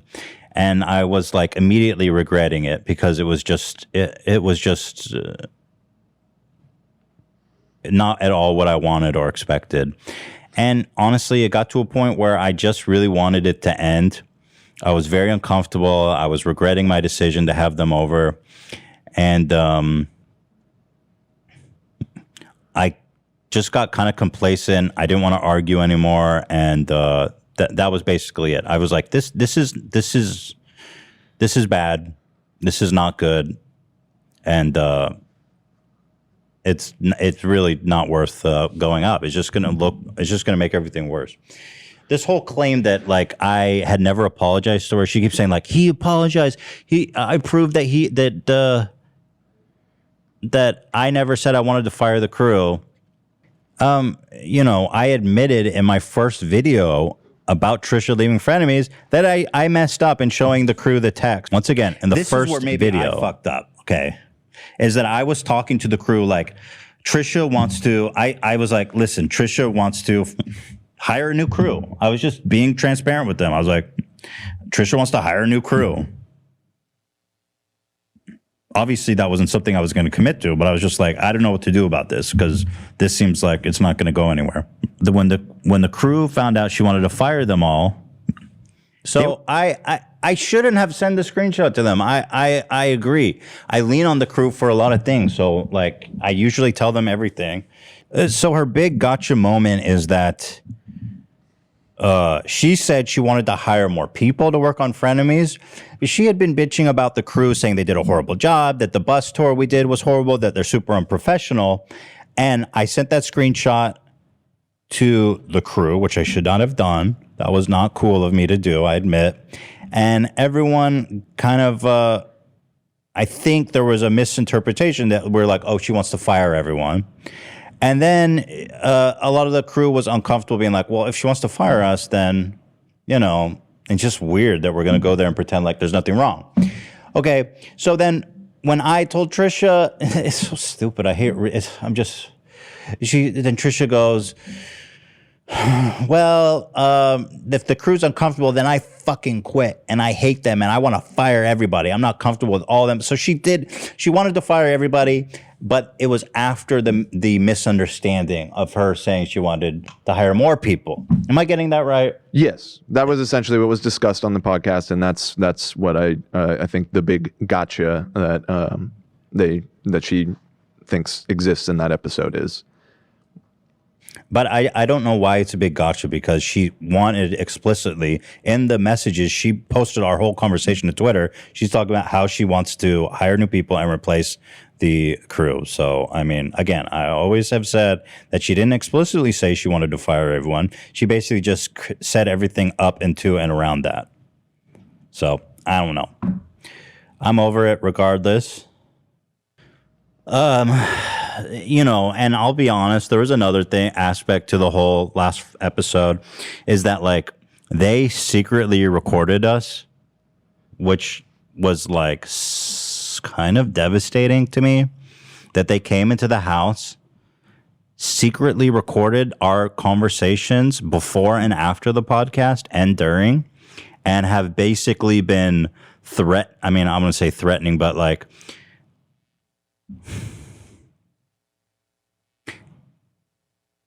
the thing is, I don't care if they release it. So it's not like a threat. I don't know why they think it's such a big deal. It's just a messy episode. But I guess in their mind, they think they've been threatening us with like, well, we recorded it. Here it is. We're going to release it. I'm listening to it back. It's like, I just found that like such a violation to come into our house and secretly record us. I was like, wow. I was really blown away by that, actually. Yeah, I remember, not to say who, someone said that they possibly recorded it when you came in the studio, and you said that no, they wouldn't do that to me. I didn't even consider it. Yeah, because I was like, no way they would come into my house and record and secretly record like that. That's crazy for anyone, but they're and I was like family. I was like, no, there's no way they would do that. And sure enough, you know, as soon as Trisha gets the first chance, she starts being like, I was listening back to it because I recorded it, and she tries to make it sound like, well, we were all recording it. It's like, nah, they were secretly recording us. It's. I was like, wow, because. Yeah. So I honestly don't care if she wants to release it. I'm not going to. I don't think it's a good idea. What I told her about it, here, listen. You know, I'm not going to. I told her, listen, this isn't going to help anybody. This didn't go. This went sideways. Let's just, whatever. I don't know. And also, if I'm not mistaken, one of your final deciding factors was the fact that the audience, like they had that Reddit up, like it was like 43,000 upvotes saying that please don't release the episode. Just let this go. Dude, it wasn't good for anything. It wasn't good for anything. My real hope was that we would have this wholesome, beautiful experience. We could mend the wounds, reunite the family, and immediately went sideways. And immediately I just kind of was very regretful and just wanting it to end. So I was like, you know what, whatever, this, I'm sorry, that. I mean, the same thing I apologize for here. So I don't know. Oh, and then so that's the thing with the secret frenemies. I'm just fucking putting everything out there. I'm over it. And then so a few honorable mentions is Trisha blaming me for calling Tana out for photoshopping herself. Watch this shit. But Trisha was very quick to defend themselves by saying, I never did that. Ethan did that, not me, claiming that they never called out Tana for editing photos or anything like that. That was all Ethan calling Tana out, saying that she looks like a different person on her Instagram. There's so many times where people think that we like hate each other or whatever. And I'm like, no, dude, Trisha's just brutally honest. And if someone's doing some whack, she's going to call them out. And there are times that Trisha's called me out, like face tuning, creating a false beauty standard. I did not call you out for that. Oh, did I you defended you. Oh, Ethan did. No, oh my God, never. No. She would never. I saw she did something people were calling out for photoshopping over the weekend. And you know what? Can I just say, I mean, she really does overdo it, because I did see the side-by-side from this weekend. It's unrecognizable. Even like her face, she just changed her whole face. Here it is. But like, that is like not even her. Like I was so shocked. But it's like a different profile, like different everything. It does get a little Trisha is the crazy. human embodiment of the Curb Your Enthusiasm theme song. It basically just plays everywhere she goes on loop. Never. No, but I'm. I would never. Oh, and then there's this weird rumor going around. I saw there's someone who reported this, someone who made a TikTok, and then everybody reported it that I liked. A TikTok of Moses showing the wounds from when Trisha punched him. And I never liked that, but here it is. I just want to make that clear that I never liked that. To have for just whatever be like, it's oh, you worth. have to be loyal to Ethan. When he's liking those posts, like they screenshot it, he's liking those posts. That's really, and then throwing it back in my face. All the stuff that I try to work through because last year, drug-induced, unmedicated, just a mess. How about don't make excuses anymore for your shitty behavior? How about that? Or just stop. Fucking, you've been making excuses for years. Time to grow up. Peace and love. But anyway, no, I did not like the picture of Moses's bruise on his arm where you punched him. Which Rosie Lee calls it their altercation. My rock bottom, 2020 was my rock bottom on so many levels up until the December episode where I did call a co-host on that channel names, like, you know, and that was my lowest. I was like, wow, I'm so embarrassed. And yes, the fact that he gave me forgiveness, of course I appreciate it. The fact that he showed me patience and love, of course. And that's why all this hurts and stings so much, because I did appreciate it, but it took him a whole 48 hours to do a whole hit. Wait, hold on. Let me go back to where she says. Twitter that I've addressed. Discussion too, and I won't, whatever. You watch it. It's just the shortest podcast ever. It's like 30 minutes. You know, about people bringing stuff up from the past to like weaponize it against you. I think it's gross because I think at the end of the day, everyone who does it has really nasty shit in their closet too. I've done some nasty shit, drug induced or not. Like, it's not an excuse. It's out there. I've done some nasty shit. There's nasty shit about everybody. I'm commenting on the here and now. Keemstar, there's a here and now when people are like, you don't want to talk about it in front of me, because that was stuff that was happening years ago, and I was like, you know what? I felt uncomfortable because I have stuff in my closet in my Twitter that I've addressed up until like a year and a half ago. The Moses altercation, like that is something that will. The altercation. It's awesome. Way to whitewash that one.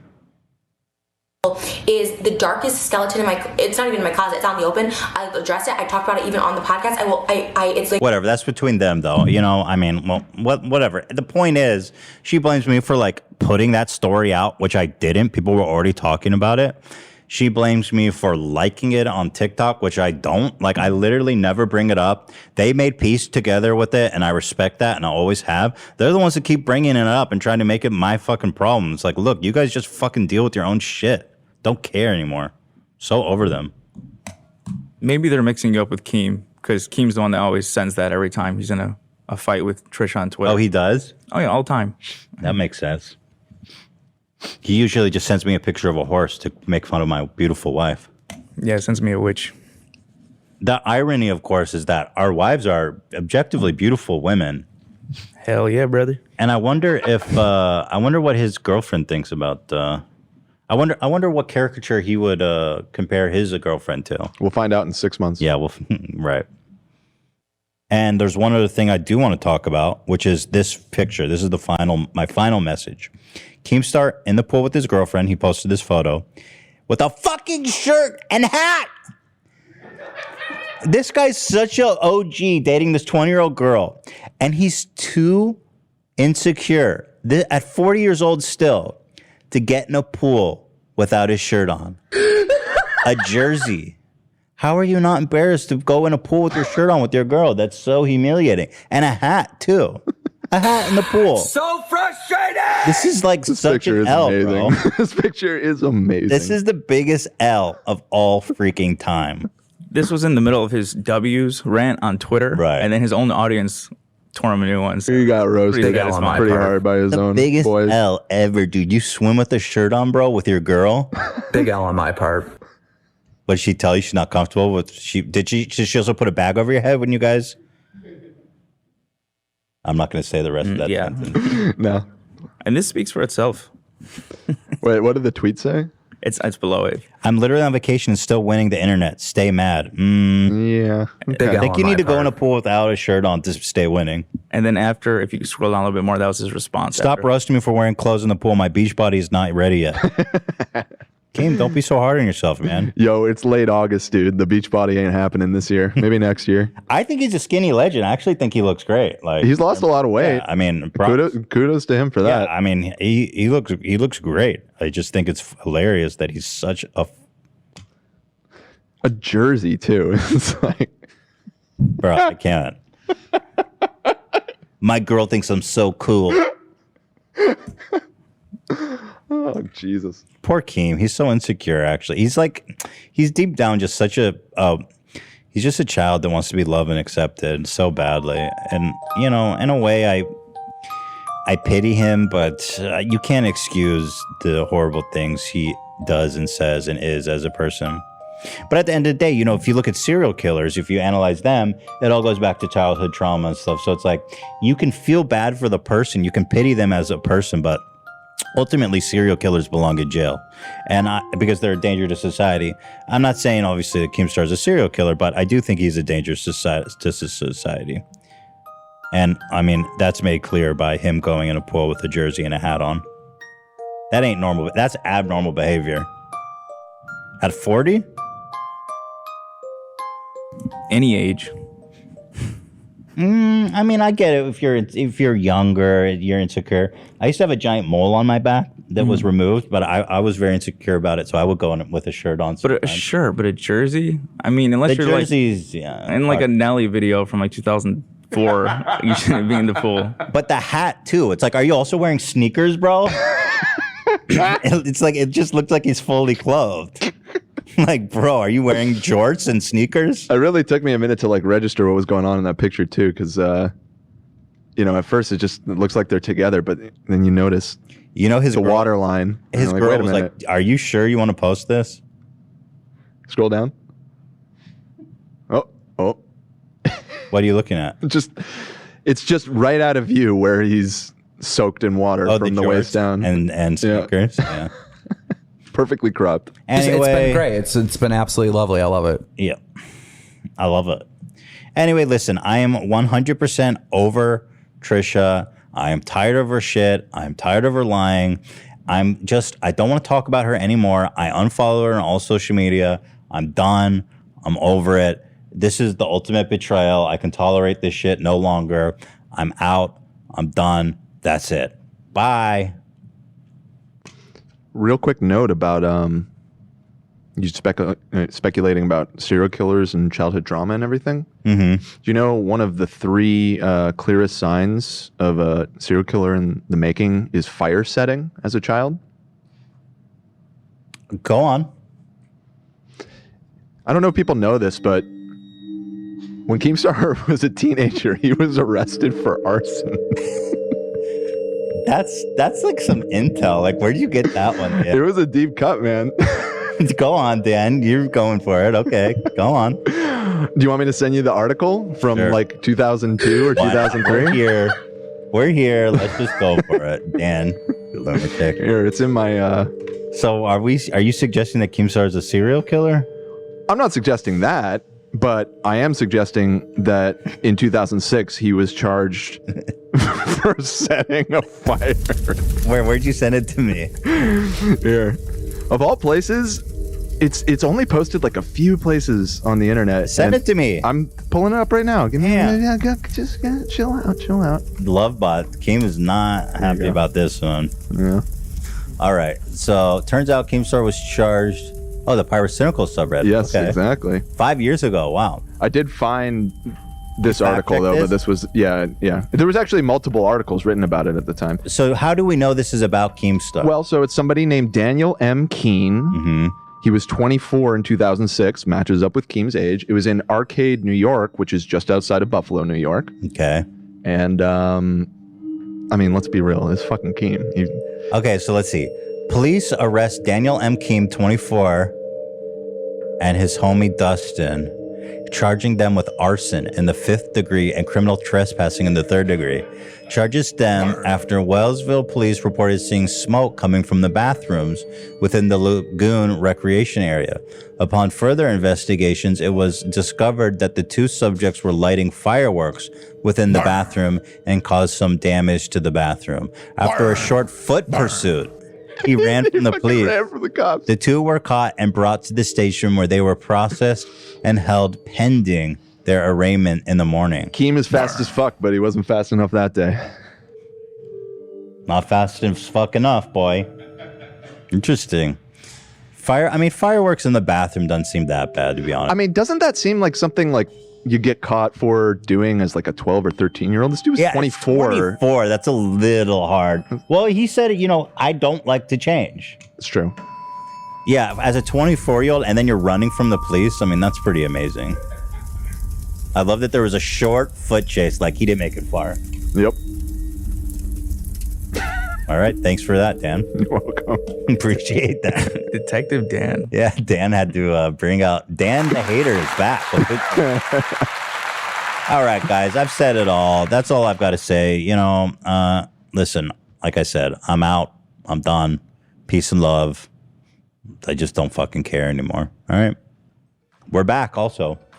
Schedule after dark tomorrow and families this weekend. That's it. Mwah. Peace and love.